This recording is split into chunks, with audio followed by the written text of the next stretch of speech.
313. O rei Salomão, seu filho, sepultou em Jerusalém, com tal magnificência que, além das cerimônias que se fazem nos funerais dos reis, mandou colocar no sepulcro riquezas incríveis, como será fácil julgar pelo que vou dizer.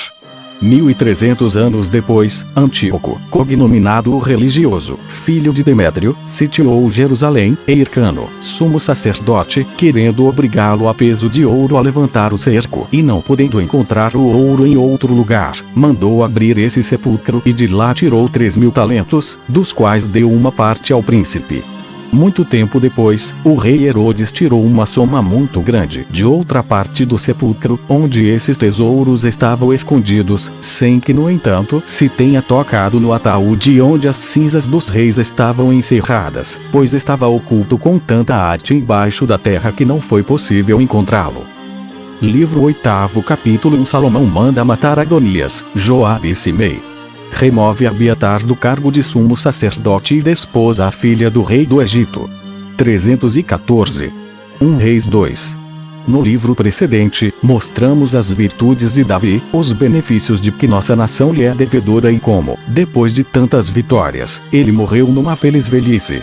Salomão, seu filho, que ele constituíra rei ainda vivo, tal como Deus havia ordenado, substituiu ainda muito jovem, e o povo, com grandes aclamações, desejou-lhe, segundo o costume, toda sorte de prosperidade e um longo reinado. 315. Adonias, que, como também já vimos, quis ocupar o trono enquanto o pai ainda vivia, foi procurar a rainha Batseba, mãe de Salomão. Ela perguntou-lhe se precisava dela, pois o serviria de boamente.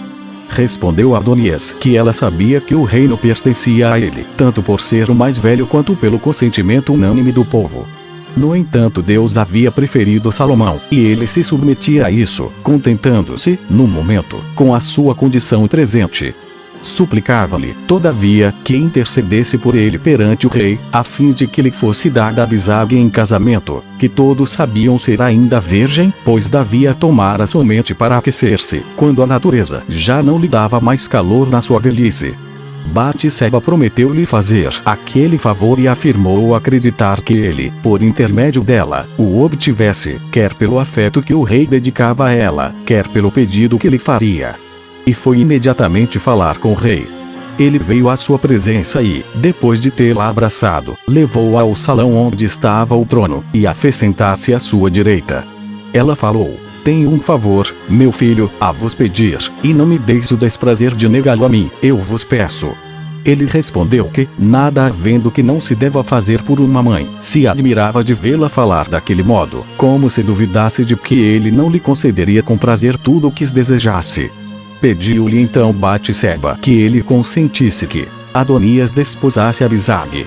Tal pedido surpreendeu e de tal sorte o irritou que ele retrucou, dizendo que Adonias devia pedir também a coroa, sendo irmão mais velho que ele. Era evidente que só desejava aquele casamento por um mau propósito, e todos sabiam que Joabe, general do exército, e Abiatar, sumo sacerdote, estavam também envolvidos. Imediatamente mandou chamar Benaia, comandante da guarda, e ordenou-lhe que fosse matar Adonias. 316.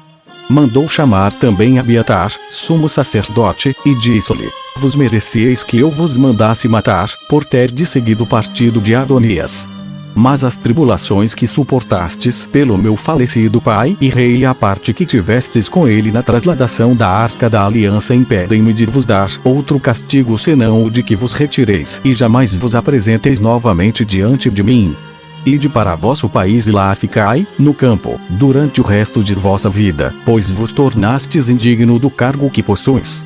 Foi assim que o sumo sacerdócio saiu da família de Itamar, como Deus havia predito a Eli, avô de Abiatar, e passou para de Finéias, na pessoa de Zadoque.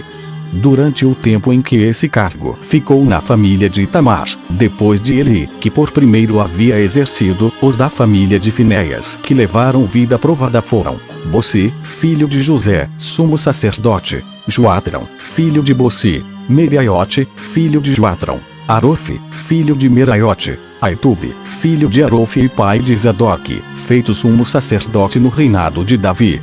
317.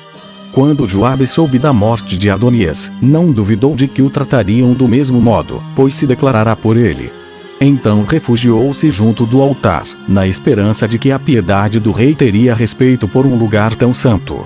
Mas Salomão, por meio de Benaia, ordenou-lhe que comparecesse ao tribunal para se justificar e para defender-se.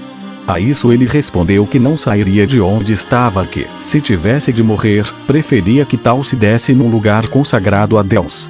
Salomão, depois dessa resposta, ordenou a Benaia que cortasse a cabeça de Joabe e enterrasse o corpo, para castigá-lo também pelos dois outros grandes crimes que cometera, os assassinatos de Abner e Amasa, a fim de que, caindo sobre ele sua posteridade o castigo, todos soubessem que ele, Salomão, e o rei seu pai estavam inteiramente inocentes. Benaia executou a ordem e sucedeu a Joabe no cargo de general. A responsabilidade do sumo sacerdócio convergiu inteiramente para a pessoa de Zadok. 318. Salomão, ao mesmo tempo, ordenou a Simei que construísse uma casa em Jerusalém, para lá morar, com ordem de jamais ultrapassar o ribeiro de Cedron, sob pena de morte. O rei fez com que ele a isso se obrigasse com juramento. Simei agradeceu muito aquela graça e disse, ao fazer o juramento, que cumpriria a ordem de todo o coração. Assim, deixou seu país e veio para Jerusalém. 3 anos depois, 2 de seus escravos fugiram e se refugiaram em Gate. Simei foi até lá, apanhou-os e os trouxe de volta.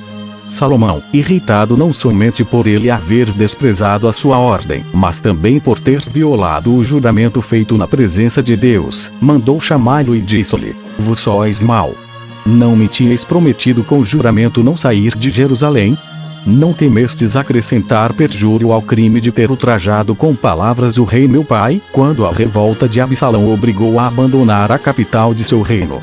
Preparai-vos para sofrer o suplício que mereceis, e que fará conhecer a todos que a demora do castigo dos maus serve apenas para tornar a pena mais rigorosa. Depois de assim falar, enviou a Benaia, para que este o executasse. 319. Depois que Salomão se desfez de seus inimigos e desse modo consolidou o poder, desposou a filha de Faraó, rei do Egito, fortificou Jerusalém e governou sempre em profunda paz. A sua juventude não o impede de administrar a justiça ou de observar as leis. Procedia em tudo com vigilância, prudência e sabedoria, como se fosse muito mais velho, porque tinha continuamente diante dos olhos as instruções que recebera do rei seu pai. Capítulo 2. Salomão recebe de Deus o dom da sabedoria. O julgamento que profere entre 2 mulheres, a uma das quais morrera o filho. Nomes dos governadores de suas províncias. Constrói o templo e nele coloca a arca da aliança. Deus prediz a felicidade ou a desgraça que tocaria a ele e ao povo conforme observassem ou não os seus mandamentos. Salomão constrói um soberbo palácio. Fortifica Jerusalém e constrói várias cidades. Razão pela qual todos os reis do Egito se chamam Faraó. Salomão torna tributários o que restou dos cananeus. Organiza grande frota. A rainha do Egito e da Etiópia vem visitá-lo. Prodigiosas riquezas desse príncipe. Seu amor desordenado pelas mulheres leva-o à idolatria. Deus LH diz de que modo o castigará. Ader levanta-se contra ele.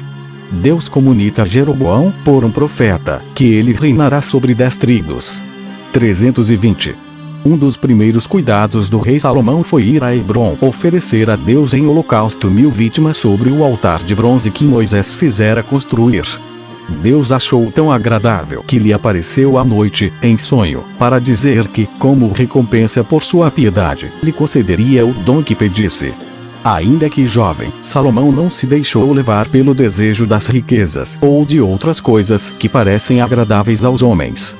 Preferiu uma mais útil, mais excelente e mais digna da bondade e da liberalidade de Deus. Assim, respondeu ele: Senhor, já que o permitis, suplico-vos que me concedais o espírito da sabedoria e do proceder, a fim de que possa governar o meu reino com prudência e justiça.